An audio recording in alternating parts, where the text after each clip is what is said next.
I got a comment on the Florida Don't Say Gay bill that Ron DeSantis signed into law.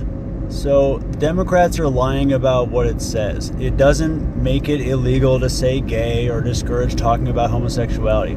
It forbids teachers of students up to third grade from talking about sexuality or gender identity. It just says you don't get to teach kids gender identity stuff until fourth grade. That's all it says. It's not an anti-gay bill.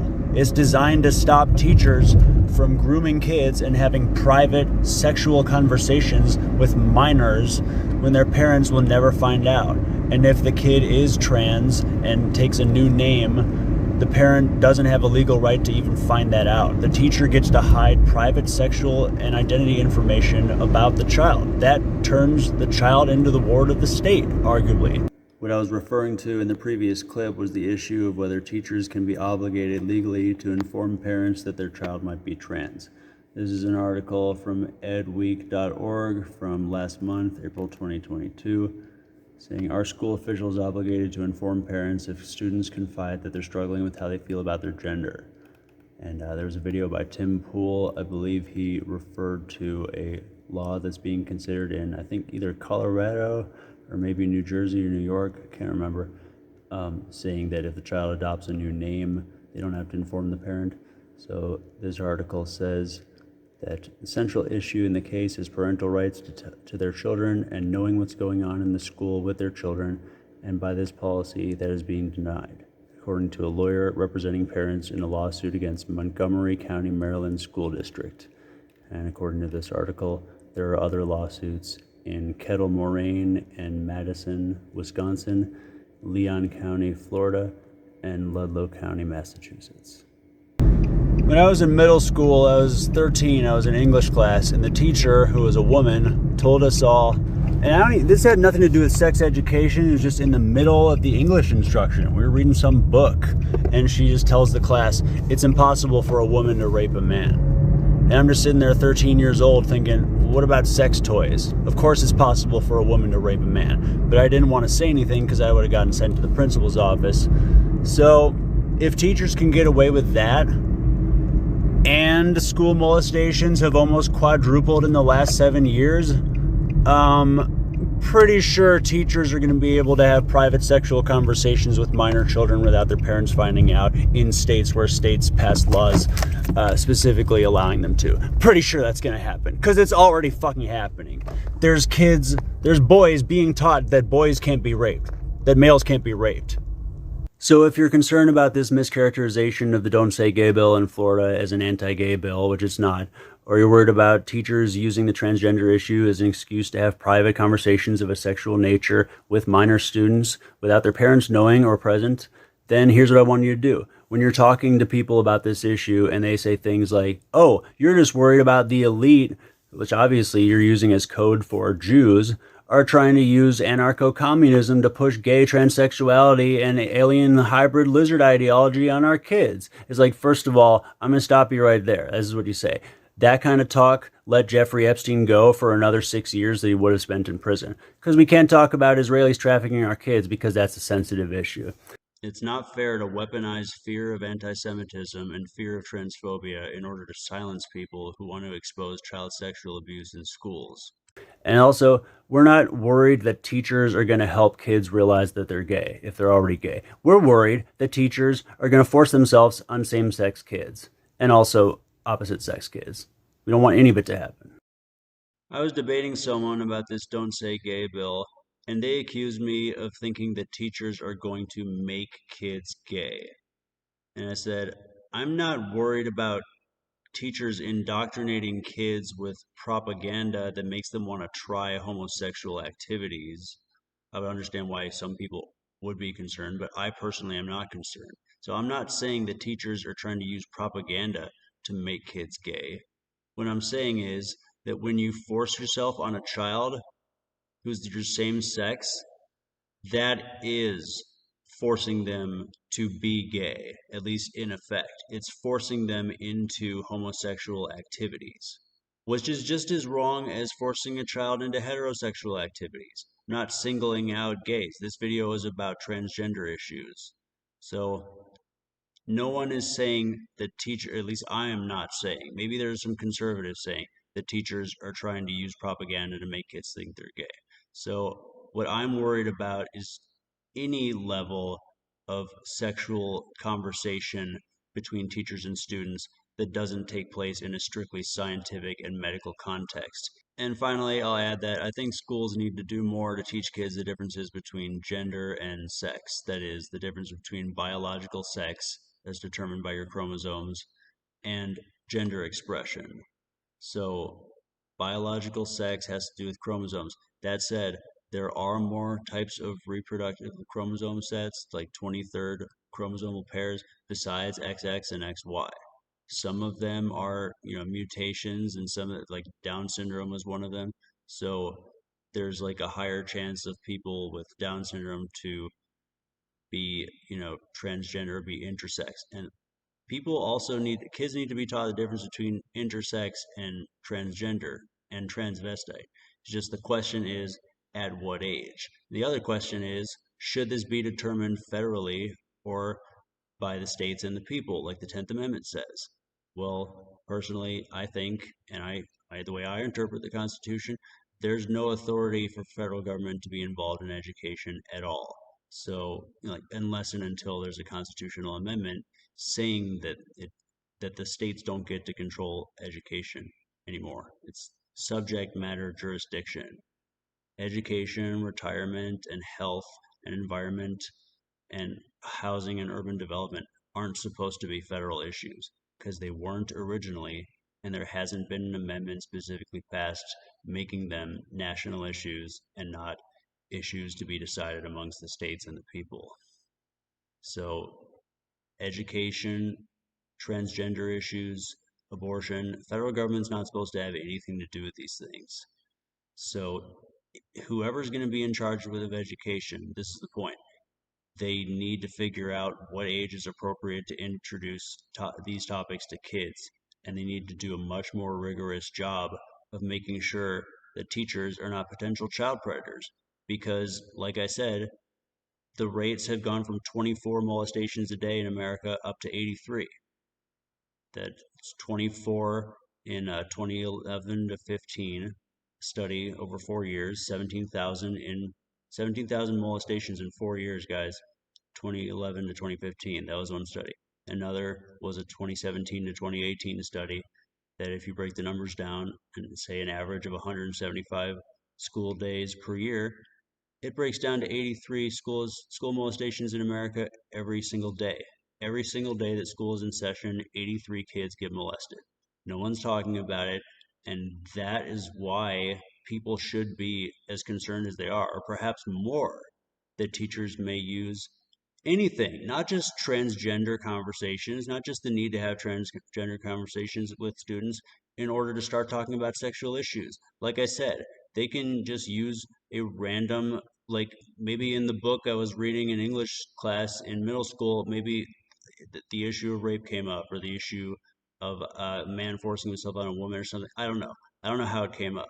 The point is, teachers in any class, if they wanted to, gym class is a great example where they have to look at your body and potentially touch you, and they determine what kind of clothes you wear. Any teacher could figure out a way to molest kids using any topic as a segue to sexual conversation if they wanted to. So why let them have unlimited conversations about changing their gender?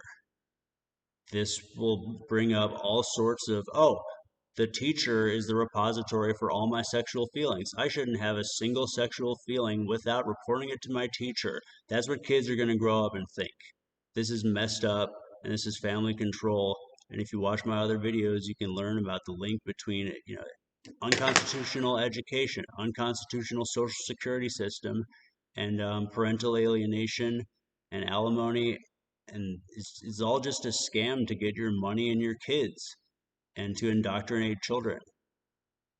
This is nothing against transgender people. It's the same way it's nothing against having education be a national issue. If you properly authorize it, and don't violate anyone's consent in the process, and also don't violate children's right to be deemed not able to consent. Like, don't violate the rights of children or adults, and have shit constitutionally authorized if you're going to have national involvement in an issue. And parents need to take more of an interest in informing their children about the differences between sex and gender, so that teachers don't have an excuse to. That's very different from saying what the University of Wisconsin said. They had T-shirts printed up for whoever got the best score on the sex test. The prize for getting the best score on the sex test was a T-shirt in red and white, the college colors, University of Wisconsin, that says, "If you don't teach your kids about sex, I will." That's the joke the University of Wisconsin is playing on your kids. They will make your kid watch Kinsey, the documentary. If your kid signs up for the sex class, sociology, human sexuality, they'll have you watch Kinsey, which is basically just promotion. It arguably promotes pedophilia, or at least excuses it. And they have you take all these questions about sex, and it's very personal, and you don't know how closely they're tracking this information. They had us all get little handheld computers before we entered this information about how often we have sex. They're collecting that information from 19-year-olds, 18-year-olds. At Northwestern University, a professor gave his students, who are 18 years old, most of them, the option of witnessing him use a sex toy, a machine, on his girlfriend after the class. And parents had no idea because 18 is deemed old enough. But it's like okay, they're adults. Maybe some of them are paying for their own education, but you also got to think a lot of them aren't. And the people who are paying for their education, mostly their parents, might not want to spend their money on such a thing if they knew such a thing was going on in their classroom. So that teacher was fired. That was in Evanston, Illinois, Northwestern, about 40 minutes from where I'm filming from. So, college system and the federal government are trying to kidnap your kids and sexualize them. They're trying to use transgender issues to sexualize your kid and get your kid under government control, get them going to college, get them thinking that public universities are a good thing, have the taxpayers pay for that, have the taxpayers pay for the salaries of public school teachers who collect union dues and use what is comes from the taxpayers ultimately to hire lawyers to defend themselves when they're accused of molesting a child. So that's the situation we're dealing with, and people want to make this all about don't say gay. Like this is Tim Pool video showed the celebrity Ron something going, "Don't say gay." Like that's all he can comprehend about this issue. It's a law that forbids teachers from teaching kids about transgender or sexual orientation issues until they're 10 years old. What is so objectionable about that? Well, we've labeled it "Don't Say Gay." We're making sure that it sounds anti-homosexual, that it sounds homophobic, so that when people hear about it, they just know it as the "Don't Say Gay" bill instead of the law that protects kids up to 10 years old from potential grooming by way of not teaching them about transgender issues too early. It's not something to panic about. Ron DeSantis made a right move, even if you don't agree with him on everything. He made a correct move here by signing this bill into law. And just to be clear, when I say I think the differences between sex and gender need to be taught better, what I mean is that kids shouldn't be led to assume.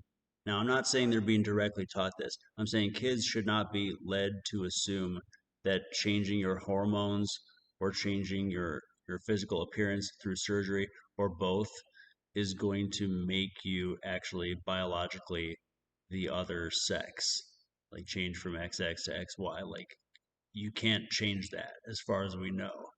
Like there's stuff like trisomy and we should be teaching kids that there are different sets of 23rd chromosomes and other sex chromosome abnormalities that cause these intersex phenomenon, and that also transvestitism and some transgenders aren't caused by intersex, like on a biological or chromosomal level.